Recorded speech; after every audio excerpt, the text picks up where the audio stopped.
Students, आज हम fourth unit का फर्स्ट चैप्टर शुरू करेंगे, continuity and uniform continuity in matrix spaces. तो सबसे पहले हम कॉन्टिन्यूअस फंक्शन की डेफिनेशन कर लेते हैं मैट्रिक्स स्पेस में। Let x d and y d star be two metric spaces and let f be a mapping from x into y, then f is said to be continuous at a point a belonging to x if for every epsilon positive there exists delta positive such that d of xa is less than delta. This implies that d star f of x f of a should be less than epsilon. Means अगर आपके पास d of x से less than delta होगा तो उस case में d star f of x f of a can be made less than a given number epsilon, where x belongs to capital X and f of x belongs to capital Y.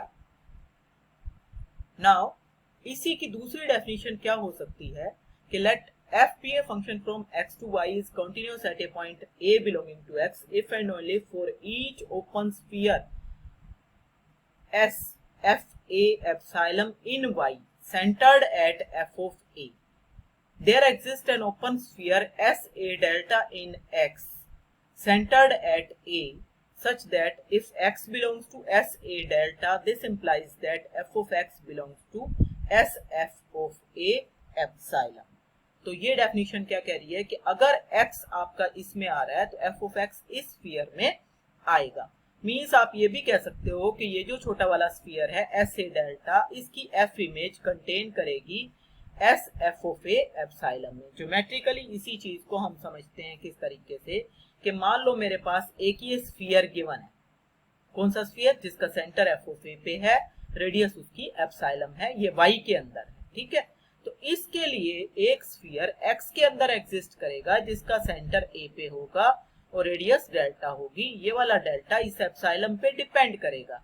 और क्या condition होगी कि इस sphere की जो F image होगी वो contain करेगी इस वाले गिवन स्फीयर के अंदर। Then function is said to be continuous. तो ये दोनों ही डेफिनेशन हम थ्योरम और क्वेश्चन के लिहाज से यूज करेंगे, दोनों ही आपने याद रखनी है। Now some examples. Example 1, every constant function is continuous. Let f be a mapping from xt into xd star. Constant mapping है। If a belongs to x and epsilon positive be given, then क्या होगा? d star f of x f of a निकालेंगे हम सबसे पहले, तो उसकी value zero हो जाएगी। जीरो क्यों हो जाएगी? क्योंकि फंक्शन कांस्टेंट है, इसलिए उसकी वैल्यू तो हर जगह पे सेम रहनी है। Means f of x will be equal to f of a for all x belonging to capital X. It means ये जीरो हो गया। अब ये जीरो हो गया तो एप्सिलॉन तो पॉजिटिव होता ही है, तो it means this is less than epsilon for all delta positive. चाहे वो डेल्टा कुछ भी हो, हर डेल्टा के लिए ये रिजल्ट ट्रू है। तो it means function is continuous. Next example क्या है कि late k be given point of a metric space xt and rd star be the usual metric space, then show that the function, एक function define कर रहे हैं f के xd से लेके और rd star तक such that f के x is equal to d of x की for x belonging to x, then this function f k is continuous on x. ये आपको प्रूव करना है। मतलब k डिफरेंट होता जाएगा तो ये मैपिंग भी डिफरेंट होती जाएगी। तो let a belongs to x, कोई भी आर्बिट्रेरी आपने पॉइंट ले लिया x का a, एप्सिलॉन पॉजिटिव ले लिया।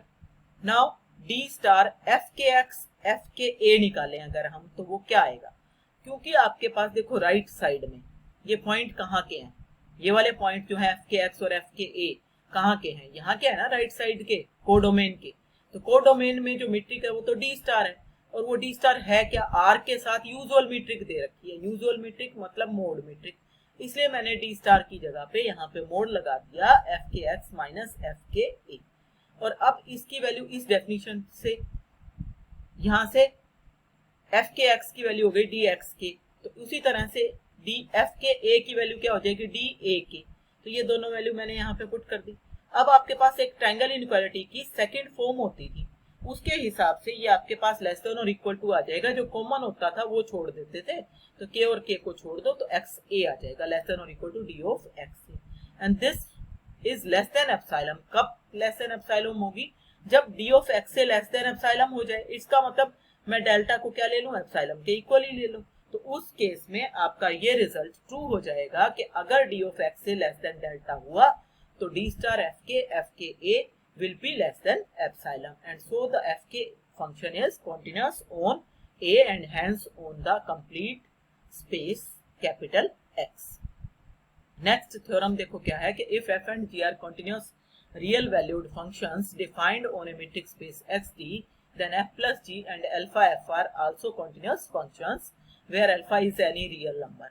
तो कैसे प्रूव करेंगे? f और g दोनों x से r तक है। रियल वैल्यूड का क्या मतलब है कि उनकी वैल्यूज जो है वो रियल नंबर्स में जा रही है, मतलब डोमेन जो है उनके वो तो कोई भी सेट है x है, और जो को डोमेन है या रेंज है वो कहाँ है? रियल नंबर्स में। तो f फंक्शन हो गया x से r तक, g भी कहाँ से हो गया? x से r तक। दो गिवन कंटिन्यूअस फंक्शंस हैं। प्रूव क्या करना है कि f प्लस g भी कंटिन्यूअस होगा। डेफिनेशन लगा लें हम कंटिन्यूअस फंक्शन की, क्योंकि f और g कंटिन्यूअस दे रखे हैं।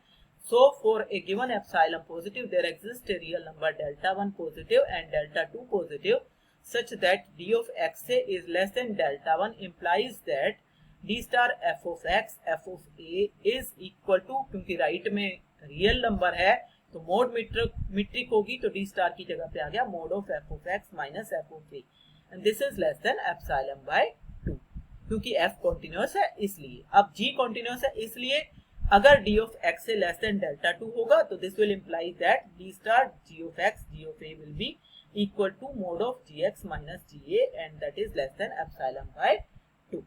नाउ डेल्टा जो है हम मिनिमम ले लेते हैं इस डेल्टा 1 और डेल्टा 2 का। अगर आपने मिनिमम ले लिया तो उस केस में ये दोनों की दोनों कंडीशन इस डेल्टा के लिए सेटिस्फाई करना शुरू कर देंगी। तो फ्रॉम 1 and 2 हमारे पास क्या आ जाएगा? We get that if d of x is less than delta, then this will imply that mod of f of x minus f of a is less than epsilon by 2, और यहाँ दूसरी वाली condition से g of x minus g of a is also less than epsilon by 2। अब हम d star f plus g of x and f plus g of a की value calculate करते हैं। इसको हमें लेस देन epsilon बनाना है, तो वो वैल्यू क्या बनी? mod of f plus g of x minus mod of f plus g of a mod ये आ गई। इसको मैंने खोला तो f of x plus g of x, इसको खोला तो minus f of a g of a, ये वैल्यू आई ना। अब इसके दो पार्ट अलग अलग कर लो आप। जब दो पार्ट अलग अलग करोगे और ट्रायंगल इनइक्वालिटी लगाओगे तो एक पार्ट में आपके पास आ गया f of x minus f of a और दूसरे में आ गया g of x minus g of a। तो दिस इज लेस देन और equal to f of x minus f of a mod plus g of x minus g of a mod. ये भी less than epsilon by 2 है, ये भी less than epsilon by 2 है, तो इसका ये क्वांटिटी लेस देन epsilon आ गई। लेकिन कब? जब d of x से लेस देन डेल्टा है। इट मींस आपके पास जो कंडीशन आनी चाहिए वो आ चुकी है। मींस एप्सिलॉन के लिए आपने एक डेल्टा निकाल लिया जिसके लिए कंडीशन जो रिक्वायर्ड थी वो सेटिस्फाई हो गई, and therefore f plus g is continuous at a, and since a is arbitrary point of x, so f plus g is also continuous on x। अब आपको प्रूव करना है कि alpha f is also continuous। तो alpha f continuous है, उसके लिए f continuous आपको दे रखा है। So given epsilon positive, epsilon हम अपनी मर्जी से चूज करते हैं, तो हम एप्सिलॉन की बजाय कुछ और epsilon by 2, epsilon by mod of alpha कुछ भी ले सकते हैं। तो there exist delta such that d of x से less than delta will imply that mod of f of x minus f of a is less than epsilon by mod of alpha ले लिया मैंने यहाँ पे, क्योंकि मेरे को alpha f को दिखाना है इसलिए। अब d star alpha f x mine alpha f a, इसकी वैल्यू अगर मैं निकालूं तो वो आ गया मोड मीट्रिक है, तो मोड ले लेंगे alpha F x minus alpha F A mode. इसको खोलोगे तो ये आपके पास आ गया अल्फा कॉमन यहाँ से भी और यहाँ से भी, means f of x minus f of a. तो मोड ऑफ अल्फा बाहर आ गया, mod of f of x minus f of a. ये किससे छोटा है? यहाँ से less than epsilon by mod of alpha. So ये इससे कट जाएगा, and so this is less than epsilon. और ये कब है?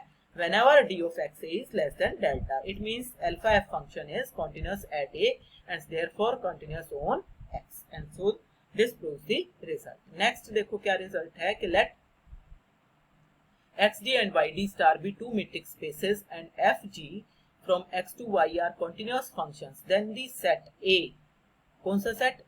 x belonging to x such that f of x is equal to g of x। ये set, this set is closed subset of x, ये आपको prove करना है। अब हमें a को क्या दिखाना है? क्लोज्ड। तो अगर a को क्लोज दिखाना है तो मेरे को ये प्रूव करना है कि a complement means x minus a is open. तो ए कॉम्प्लीमेंट अगर एम्प्टी सेट हो जाए तो कुछ भी प्रूव करने की जरूरत नहीं है, वो ऑटोमेटिकली ओपन सेट हो जाएगा और इसलिए ए क्लोज्ड हो जाएगा। तो इसलिए मान लो कि ए कॉम्प्लीमेंट जो है वो नॉन एम्प्टी है and A belongs to A complement.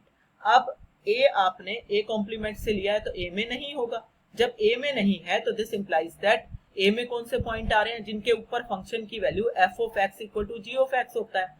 तो अब जब ए इसके अंदर नहीं है तो इसका मतलब एफ ऑफ ए पे जी ऑफ ए की वैल्यू बराबर नहीं है, not equal to g of a. इसका मतलब इन दोनों का जो डिस्टेंस है वो पॉजिटिव है, d star f of A g of A is positive. अब जितना भी है ये उसको मैंने एप्सिलॉन मान लिया एंड दिस इज पॉजिटिव। अब एफ और जी क्या दे रखे हैं, कंटीन्यूअस फंक्शंस ऑन एक्स।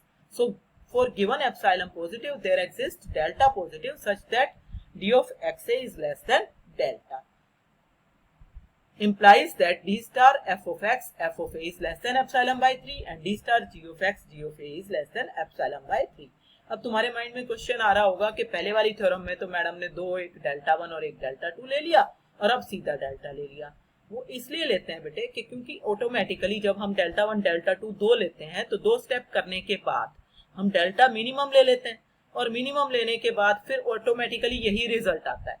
तो हम अगले प्रूफ को थोड़ा छोटा करना चाह रहे हैं इसलिए हमने वो स्टेप स्किप कर दिया डेल्टा 1 डेल्टा 2 वाला और सीधा हम इसके ऊपर आ गए अगले स्टेप पे कि हमने एक ही ले लिया डेल्टा कि अगर डी ऑफ एक्स से लेस देन डेल्टा है तो d star f of a less than epsilon by 3 होगा और d star g of a less than epsilon by 3।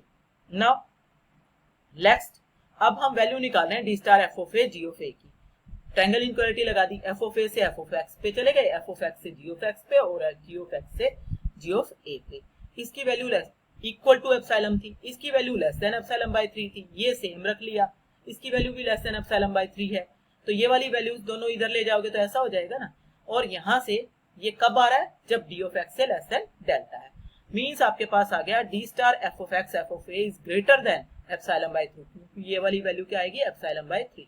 This is positive कब, जब d of x is less than delta है, means f of x is not equal to g of x for d of x से less than delta. Means अगर x आपका अगर d of x से less than delta है तो x कहां से आ रहा है, इस स्फीयर से आ रहा है ना जिसकी रेडियस डेल्टा है और सेंटर ए पे है।